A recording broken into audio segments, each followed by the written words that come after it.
Hey guys, welcome to my channel. If you haven't subscribed yet, please click the link below and subscribe to my channel because I'm going to talk a lot about getting into foreign universities and life abroad.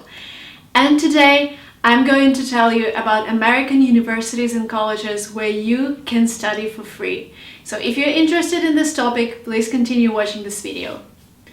The first thing I want to tell you is that there is no free education in the United States. So every single university would require you to pay something. They would have tuition and fees section on their website and they would tell you that tuition fees are, for example, $23,000 a year, or if we're talking about a top university that could go up to $200,000.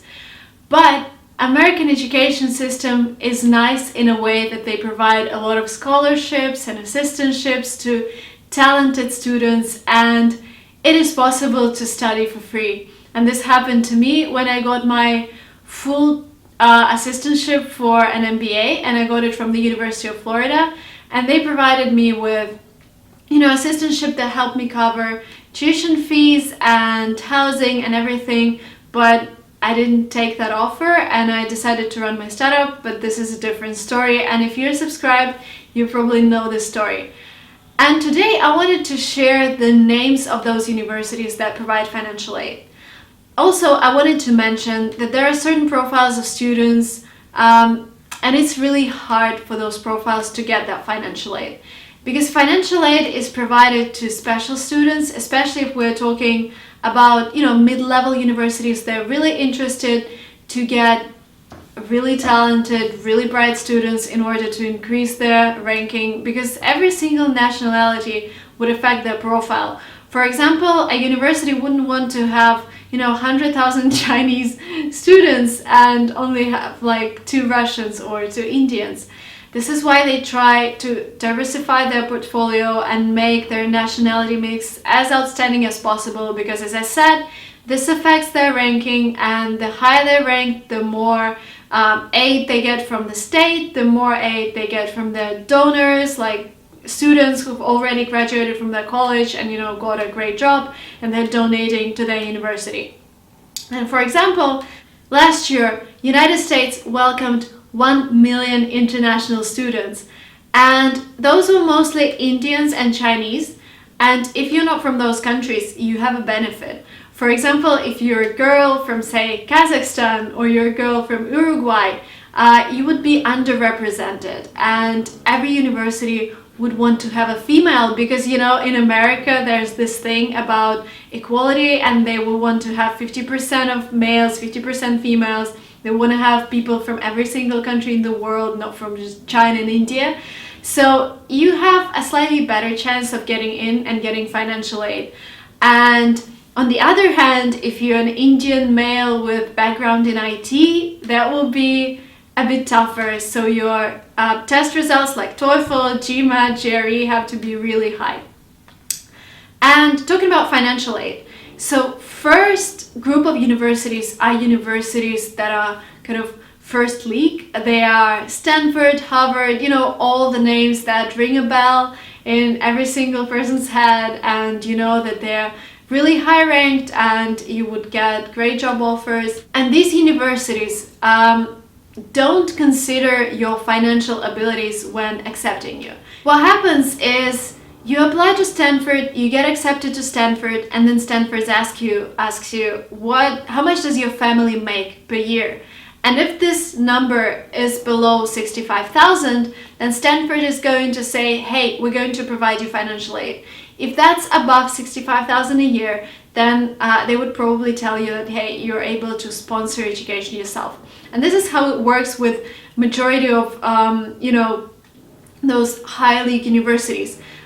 They don't do merit-based scholarships, assistantships. I don't say like they normally wouldn't do them. They would normally do financial-based scholarships and assistantships. So they would only consider your financial needs, not your mental abilities. Because if you were able to get into Stanford, MIT, Harvard, there is no doubt that you are really talented and really hardworking. There is also another level of universities that don't really ring a bell, but which are also really good and really good in rankings, but they would consider your application for different kinds of financial aid after assessing your mental abilities, your achievements, your work experience. So if we're talking about universities like University of Chicago, University of Florida, University of Illinois, they would give financial aid to best of the best. So they have a lot of opportunities, and those are scholarships. And if you get a scholarship, you don't really owe anything to a university. You just get that money and you start studying.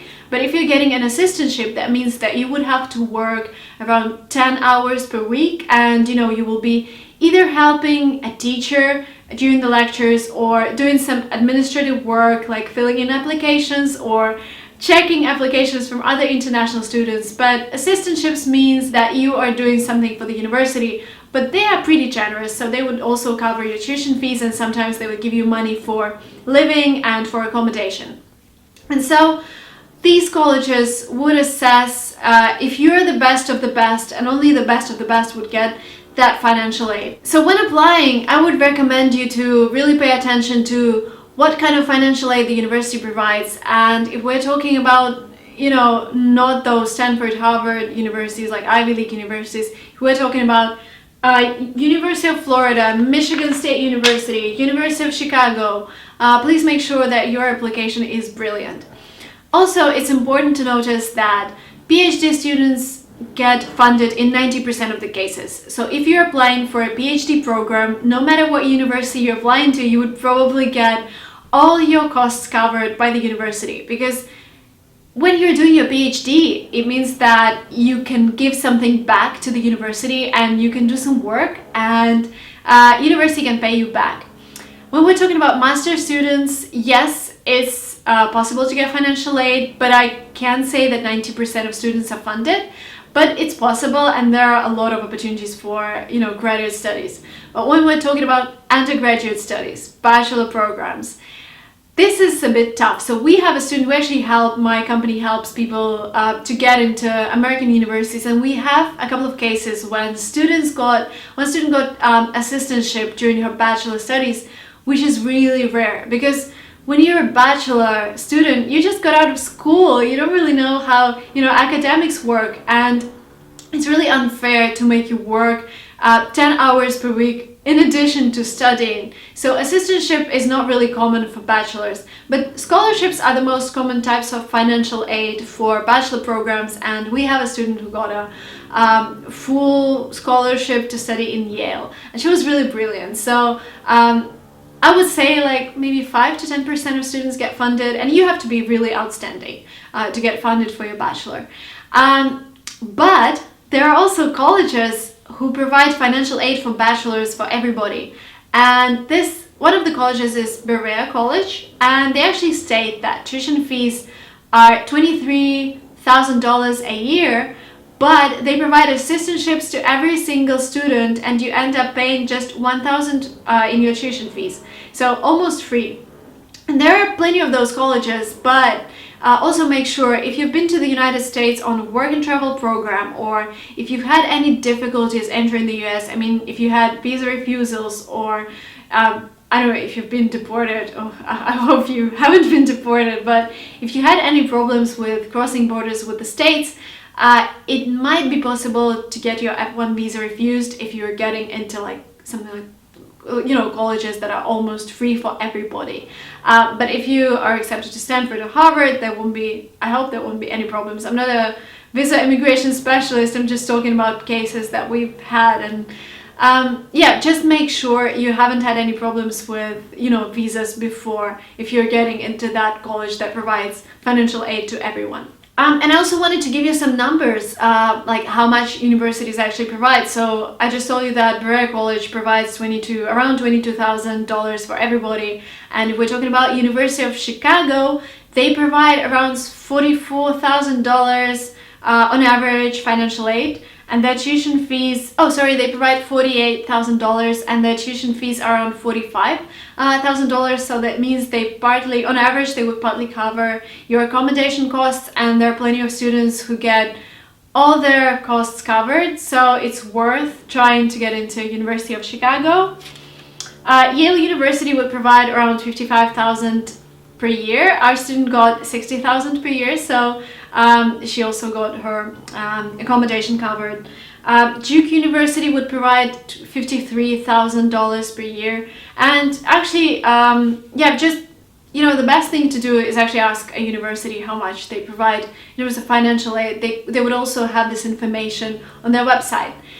And so guys, let me know if you have any questions about that. Please feel free to write them in comments. I would try and answer every single question. And also, if you need help with getting into American universities, I would be more than happy to help you. I would normally do one-to-one consultations, and I would leave a link below, because I know many of you would need, some advice on how to choose a university, or maybe assess your chances of getting a full financial aid. So let me know if you're interested, and the link will be below. Please feel free to book a consultation with me, and don't forget to subscribe to this channel. Please share this video on your social networks. I would really appreciate it, and I would really appreciate your likes.